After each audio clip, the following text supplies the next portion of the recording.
So, Diamond and Silk cares up the Democrats and some Republicans at Congress. And Wells Fargo is starting to become another place of war on cash. And last but not least, the update on the illegal slaughterhouse in Lee County, Florida. This is Southwest Florida Rebel News. Well, so today, I'm going to start out with Wells Fargo. I get an email from Wells Fargo, which I'm a customer, stating that they are ending cash deposits for non account signers' ability. They cannot deposit cash in your account. And I called them and complained about this because I'll tell you, Chase does this in Bank of America. This is why I don't bank with those two. It's because these policies are so strict. Your own flesh and blood mother can't deposit money in your account. They say it protects against money laundering. But let me show you the little loophole they don't tell you. It's right there in their face, but they want a paper trail. If I got $400 in cash, I walk over to Piggly Wiggly, because it says you can use a cashier's check. Walk over my little belt to Piggly Wiggly, Publix, Walmart, anywhere that will give you a cashier's check for that cash. And you can go in and you can deposit that. It takes 3 days to get the money. So, let's look at this fact. So if I just give up 85 cents, I can deposit the money anyways. These people just can't have it instantly. Does it stop the money laundering? No. It just means someone's going to be profiting from money laundering. Western Union. Someone's going to be profiting from money laundering. And there'll be profit that can't be stopped. Because they provide a legal service to money they thought was legal. You can't take that money from Western Union. Can't find them. So, what does it stop? Nada. But it does cause problems for families. I'll give you an example. Your kid's off at college. You live in a different state. You call up, Mom, keep money in my account so you don't have to pay to send it. Because I need something to eat right now and I have no money right now. They want you to go put a check. It takes 3 days, although someone's hungry right now. They have no safeguard. So, I mean, if they want to do this, be part of this war on cash, because not only does it hurt that, let's say you and your friend have a common interest, like models or something, and you buy 50 models, cars. I mean, I know that's not common anymore today's generations, but you buy 50 model cars, but you realize 4 of them you don't want, but your friend wants them. So you sell them 4 for cash, and you tell them, hey, put them in a bank account. They're going to say that's money laundering. It's totally legit. There's nothing illegal about it. You sold something that, you changed your mind about 4 model cars. Nope, you can't do that now. You need a check. What does it stop? Because if I put on the check, let's say you have a drug dealer. Tells you go put the money in the account. Okay, you made a check. Yeah, it makes a paper trail. But let me ask you something. If they write on the check that was for flowers, gardening, something like that, what's your proof otherwise? If he actually writes out a receipt saying that he did that, now you got a paper trail. You believe it's for this, but he got a paper trail that, it's going to make prosecution harder for criminals. It's going to be harder for you to prosecute them because now you got to disprove their receipts. You got to disprove their valid check. You got to disprove everything. You just made it harder in your prosecution. So, it's like the chip cards. I laugh at them. I have a chip card. My buddy has a chip card. But you know what? Chip card or not, he got taken for $500 due to a racetrack. A gas station. He got taken for $500. Okay? Somehow they got his numbers in his pen, made a fake card, and went and pulled money out of an ATM. $500. He couldn't make his truck payment, couldn't pay a few other bills, and they got the people to work with him to hold off the bills. But the point is, what did the chip stop? Nada. Zero did it stop. So it's just inconveniencing the lawful people. Again, this is an inconvenience for lawful people. That's all it is.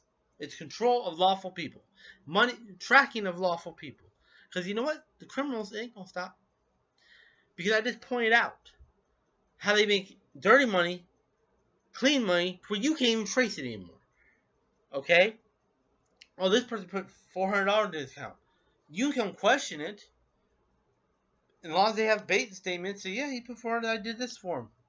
Here's a receipt. So now you make people start making receipts to where you have to disprove those receipts. You have to prove instead of doing lawn work or car that it was for drugs. You have to prove it now. You just made it harder on your prosecutors. Thank you very much, wise asses. You say it's for criminal. I just disproved your whole theory. And I tried calling you guys, and you turn around and say I can't change nothing. Say I'll transfer you to executive office. Executive office didn't pick up, so I'm putting it on my news feed. See what people think about it. In my opinion, if this is the way banks are going, we need a new bank that says no. The people's right to choose between cash or card is their right. Okay? U.S. currency is backed by U.S. government. I don't need a bank to tell me if you're going to do business in America, it should be a federal fucking law that you cannot refuse U.S. currency. It should be a federal law. It should not be a federal law that's the only way you can pay. But it should be a federal law that you cannot refuse cash as payment. Cannot. That should be a federal law. Let's see. I covered diamond silk. Covered that. Third is the illegal slaughterhouses here in Lee County, Florida. I have a problem, Arm, with your whole argument. Here we go. Where I agree and where I disagree with Arm. Animal rescue mission. I do agree.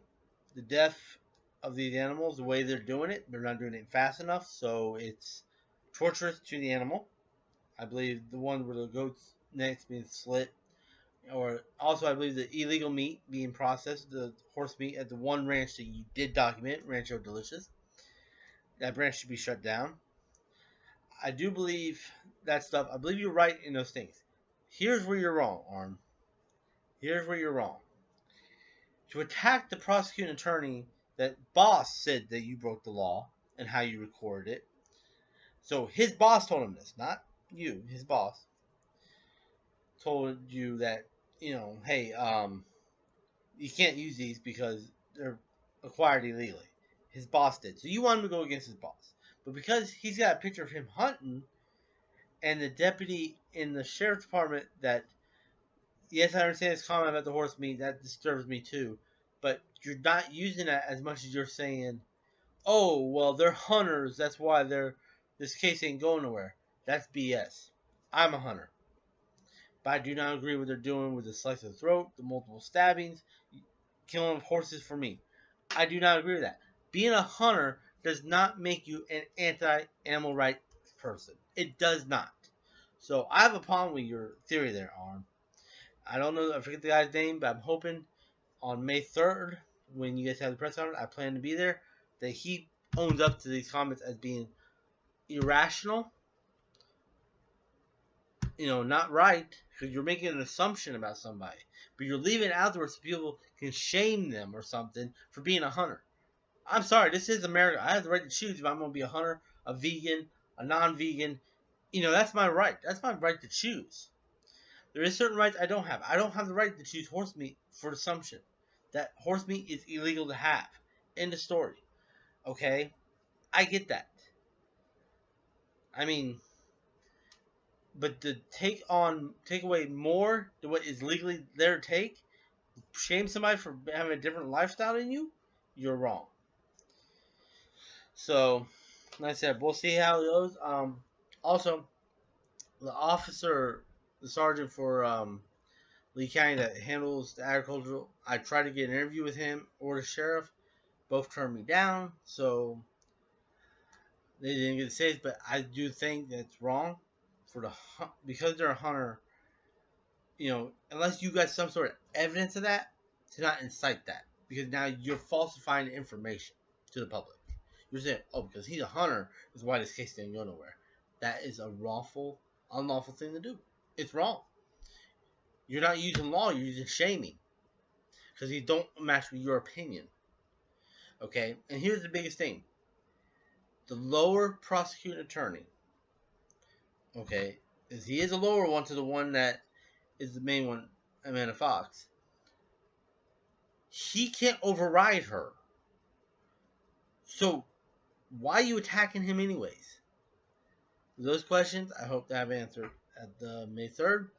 Till then, later y'all. Have a good night.